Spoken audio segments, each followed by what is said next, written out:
অভয়াকাণ্ড রেয়ারের মধ্যে রেয়ারেস্ট ঘটনা নয়, বিরলের মধ্যে বিরলতম ঘটনা নয়। আজকে অভয়াকাণ্ডের রায় দান ঘোষণা করতে গিয়ে বিচারপতি অনির্বাণ দাস, মাননীয় বিচারপতি, তিনি এই কথা বললেন, আর এই একটা লাইন, একটা শব্দ বন্ধ গোটা দেশকে কার্যত স্তম্ভিত করে দিয়েছে, হতচকিত করে দিয়েছে। তাহলে এই ঘটনা যদি বিরলের মধ্যে বিরলতম ঘটনা না হয়, পৃথিবীতে কোন ঘটনা বিরলের মধ্যে বিরলতম? একজন ডাক্তার বাবু, যার কাজ হচ্ছে মানুষের প্রাণ বাঁচানো, তিনি টানা দীর্ঘক্ষণ, একটা দিন, দুটো দিন, তিনটে দিন ধরে ডিউটি করেন। আর তারপর সেই পরিকাঠামোর অভাবে একটা কোনো একটা জায়গায় গিয়ে কিছুক্ষণ তিনি বিশ্রাম নেন।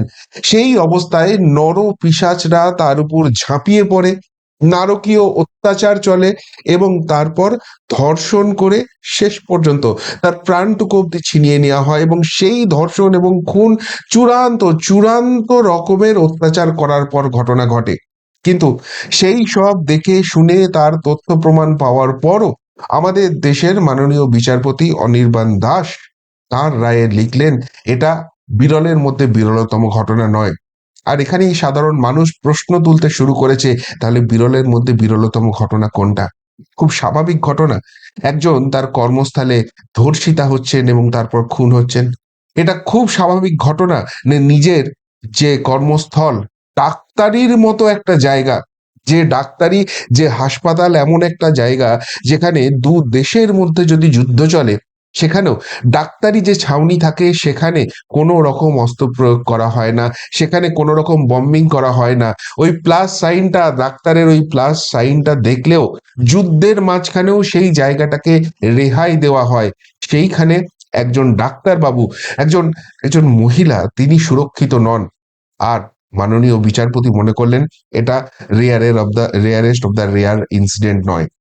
আর এই ঘটনার ফলে যে রায় এসেছে, সেই রায় নিয়ে কিন্তু সারা দেশেই তীব্র প্রতিক্রিয়া শুরু হয়ে গেছে। আজকে অভয়াকাণ্ডের রায়দান ছিল, এবং সেই নিয়ে সকাল থেকেই কিন্তু বিভিন্ন জায়গায় বিভিন্ন ভাবে সেটাকে কভার করা হচ্ছিল, এবং সেটা নিয়ে অতিরিক্ত তৎপরতা ছিল।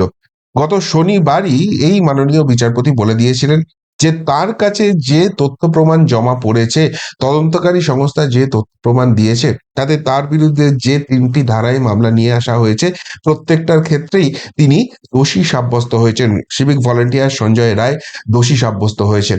এবং সেখানে দেখা যাচ্ছে যে যে তিনটি ধারা থেকে দেওয়া হয়েছিল, 64, 66 আর 103 বা 106, এরকম কোনো তিনটে ধারা দেওয়া হয়েছিল, যেখানে দুটি ধারার ক্ষেত্রে দেখা যাচ্ছিল যে আহ একটি ধারার ক্ষেত্রে যাবজ্জীবন কারাদণ্ড, এবং বাকি দুটি ধারার ক্ষেত্রে হয় ফাঁসি, না হলে যাবজ্জীবন কারাদণ্ড হবে। এবং সেখানেই দোষী সাব্যস্ত করার সময় পরিষ্কারভাবে বিচারপতি বলে দিয়েছিলেন যে আপনার দোষ প্রমাণিত হয়ে গেছে, যে তথ্য প্রমাণ, যে সাক্ষ্য প্রমাণ, যা কিছু জমা দেওয়া হয়েছে, তাতে আপনি কোনো রকমই নির্দোষ, এই জায়গাটা বলার মতো জায়গায় নেই। এবং তার ফলে সঞ্জয় কাঁপতে শুরু করে দিয়েছিল। তার জেলের মধ্যে বারবার সে সে পায়চারি করছিল, সে নাকি খাবার খেতে পাচ্ছিল না, এবং সেখানে যারা ভাড়া দিচ্ছিল তাদেরকে বারবার ডেকে জিজ্ঞেস করছিল ফাঁসি কাটটা কোন দিকে, ফাঁসি কাটটা কোন দিকে। অর্থাৎ সঞ্জয় রায়ও জানে যে পাপটা, যে অন্যায়টা সে করেছে, সে হয়তো বৃহত্তর পাপটার একটা অংশ, কিন্তু সে করেছে পাপটা, সে খুব ভালো করে জানে। আর ফাঁসি তাই সে এড়াতে পারবে না, সেই জন্য ফাঁসি কাটটা কোন দিকে বারবার জিজ্ঞেস করছিল। যে কারণে তার সেলের পাহারা গত দুদিনে বাড়াতে হয়েছে, সেখানে সিসিটিভি কভারেজ দিতে হয়েছে, এবং এবং সঞ্জয় রায় টেনশনে কোনো রকম কোনো খাবার খেতে পারেনি। কিন্তু যখন সাজা ঘোষণা হলো, তাকে গ্রিন করিডর করে আজকে শিয়ালদা কোর্টে নিয়ে আসা হয়েছিল। তারপর যেরকম কথা ছিল, 10:30টার আশপাশের সময় থেকেই এই প্রক্রিয়া শুরু হয়েছিল। এরপর একটা মধ্যাহ্নভোজের বিরতি নেওয়া হয়, এবং বলা হয় দুপুর 2:45-এ গিয়ে তার সাজা ঘোষণা করা হবে। এবং সেই সাজা ঘোষণা করতে গিয়ে দু তিনটে চমকপ্রদ কথা বললেন মাননীয় বিচারপতি। আর যেটা দেখি সবাই বলছেন যে সত্যি এটাই ভারতবর্ষের বিচার প্রক্রিয়া, এইভাবেই বিচারটা হবে, এটা সত্যিই সুবিচার হলো তো? আমরা যে জাস্টিস ফর অভয়া বলে এত এত পথে নামা হলো, এত রাত জাগা হলো, এত পশ্চিমবঙ্গের মানুষ, সারা ভারতবর্ষের মানুষ, সারা বিশ্বের মানুষকে যে ঘটনা তোলপাড় ফেলে দিল, সেখানে তিনি প্রথম কথাই বললেন এই ঘটনা রেয়ারের মধ্যে রেয়ারেস্ট ঘটনা নয়। অর্থাৎ কর্মক্ষেত্রে, বিশেষ করে হাসপাতালের মতো জায়গায়, কোনো মহিলা যদি আগামী দিনে ধর্ষিতা হন, নিদারুণ অত্যাচার করে তাকে ধর্ষণ করার পর তাকে যদি খুন করা হয়, সেটা বোধহয় স্বাভাবিক ঘটনা। এই বার্তাই কি চলে গেল ধর্ষকদের কাছে? এই ফাঁসি কেন দেয়া হয়, এই ক্যাপিটাল পানিশমেন্টের কথা কেন বলা হয়? একটাই কারণ, একটা একটা জিনিস এস্টাবলিশ করা, একটা এক্সাম্পল এস্টাবলিশ করা, যাতে আগামী দিনে কেউ এই ধরনের ঘটনা ঘটানোর কথা ভাবতেই যেন না পারে। হলে এই ধরনের চরম শাস্তি নেমে আসবে। আমাদের সমাজের যারা রক্ষক, আমাদের আইনের যারা রক্ষক, তারা কিন্তু সদা সর্বদা জাগ্রত আছেন এবং তারা সেই এক্সাম্পলটাই সেট করছেন, যাতে সমাজে এই ধরনের ঘটনা কেউ ঘটাতে না পারেন। কিন্তু এই এই এই রায়ের ফলে কি সেই বার্তাটা গেল? নাকি বার্তাটা গেল যে সঞ্জয় রায়ের মতো ঘটনা করার পরেও তুমি রেয়ারেস্ট অফ দ্য রেয়ার, এই কথাটা শুনতে যখন হচ্ছে না, তখন এগুলো খুব স্বাভাবিক। এ ধরনের ঘটনা ঘটতেই পারো, কিছুদিন জেল টেল হবে, তারপর সেই জেলে আমি কিছু ভালো কাজ টাজ করবো, খুব সুন্দর ভালো ছেলের মতো হয়ে থাকবো, আর সেই জায়গাতে কি হয়তো আমার জেল মুক্তিও একদিন হয়ে যাবে। এই বার্তাটাই কি গেল না? এই প্রশ্নটা কিন্তু আজকে ডাক্তারি মহলে, আইনজীবী মহলে, সাধারণ মানুষের মনে বারবার বাজতে শুরু করে দিয়েছে, জাগতে শুরু করে দিয়েছে। তারপর মাননীয় বিচারপতি বললেন যে এখানে যেটা হচ্ছে যাবজ্জীবন কারাদণ্ড হবে, অর্থাৎ ওই 25 বছর অব্দি জেল হবে, যেটা আগে 14 বছর ছিল সেটা 25 বছর তাকে জেল দেওয়া হবে। এবং তার থেকেও বড় কথা, 17 লক্ষ টাকা কম্পেনসেশন অভয়ের পরিবারকে দিতে হবে। সত্যি অভয়ের পরিবার কম্পেনসেশনের জন্য লড়ছিল? তাকে তাদেরকে তো এই ঘটনার পরই পুলিশের তরফ থেকে ঘুষ দিতে যাওয়ার চেষ্টা করা হয়েছিল বলে অভিযোগ উঠেছে। স্বয়ং মুখ্যমন্ত্রী নাকি টাকার অফার করেছিলেন, এই অভিযোগ উঠেছে।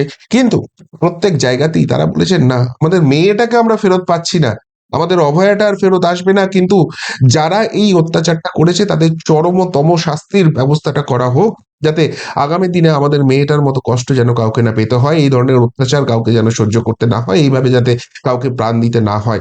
বিচার প্রক্রিয়া তো সেটাই দেখতে চেয়েছিল। সেখানেও প্রাথমিকভাবে প্রশ্ন ছিল যে যারা মূল ষড়যন্ত্রকারী, তাদের না দিয়ে শুধুমাত্র ওই সিভিক ভলেন্টিয়ার, এই সিভিক ভলেন্টিয়ার তো স্কেপ বোর্ড, সে পার্ট ছিল, এটা তো তথ্য প্রমাণে প্রমাণিত হয়েছে, ঠিক আছে, কিন্তু তাকে দিয়ে করানো হয়েছিল, যারা করিয়েছিল তাদেরকে কেন বিচার প্রক্রিয়ায় এখনো আনা হচ্ছে না, সেই প্রশ্ন ছিল। কিন্তু সেই প্রশ্ন ছাপিয়েছিল যে শেষ পর্যন্ত সঞ্জয় রায় ফাঁসির সাজাটা পাবে কি পাবে না।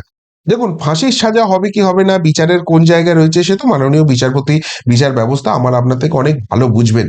কিন্তু আমাদের সাধারণ মোটা বুদ্ধি বলে যে এই ঘটনা সত্যিই বিরলের মধ্যে বিরলতম। কেননা এই কথা আমি আপনি বলছি না, এই কথা সুপ্রিম কোর্টের মাননীয় প্রধান বিচারপতি তিনি যখন এই মামলার হিয়ারিং করছেন তখন তিনি বলছেন। তাহলে যেখানে সুপ্রিম কোর্টের মাননীয় প্রধান বিচারপতির মনে হচ্ছে এই মামলা বিরলের মধ্যে বিরলতম, শিয়ালদা হাইকোর্টের মাননীয় বিচারপতি অনির্বাণ দাসের এই কথাটা একবার মনে হলো না? প্রশ্ন উঠছে, সাধারণ মানুষ আজকে প্রশ্ন তুলছেন যে সত্যিই নারী সুরক্ষা, সেটা কি সুরক্ষিত আর থাকলো? নাকি এই যে বিচারের নামে যে ঘটনা ঘটলো, সেটা অভয়ের আত্মাকে আজকে নতুন করে আরেকবার ধর্ষিতা করে দিয়ে গেল? এই সমাজ, এই বিচার ব্যবস্থা আলটিমেট জাস্টিসটা দিতে পারলো না। আর তাই লড়াইটা বোধহয় নতুন করে শুরু হলো, আবার নতুন করে রাত জাগার পর্ব শুরু হলো, যতক্ষণ পর্যন্ত না এক্সাম্পল সেট করতে পারে এরকম কোনো শাস্তির ব্যবস্থা হচ্ছে। ধর্ষক প্রমাণিত হয়েছে সঞ্জয় রায়, তারপরও কেন কেন তাকে প্রতিপালন করা হবে সরকারি পয়সায়, যেটা আমার আপনার ট্যাক্সের পয়সায়? মাননীয় বিচারপতি নাকি বলেছেন, রায়ের কপি এখন আমি হাতে পাইনি, পেলে আরো ভালোভাবে বুঝতে পারবো কি লিখেছেন। কিন্তু সেখানে তিনি একটি কথা লিখেছেন, ফাঁসি সেই ক্ষেত্রেই হয়, সুপ্রিম কোর্টের নাকি গাইডলাইন আছে, যেখানে যে দোষ করেছে তার আর সংশোধনের কোনো জায়গা নেই। এই রকম জায়গা যদি দেখা যায়, তবেই কিন্তু সংশোধনের জায়গা, যখন থাকবে না ফাঁসিটা দেওয়া হবে।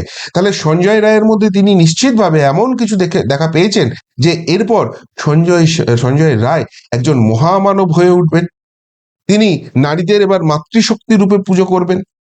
নাকি তার ওই সব যে বাগাড়ম্বর ছিল, যে আমাকে ফাঁসানো হয়েছে, আমার রুদ্রাক্ষের মালা ছেড়েনি, তার থেকেই প্রমাণিত আমি কিছু করিনি, সেটা দিয়ে কোথাও প্রভাবিত হয়ে গেল বিচার প্রক্রিয়া।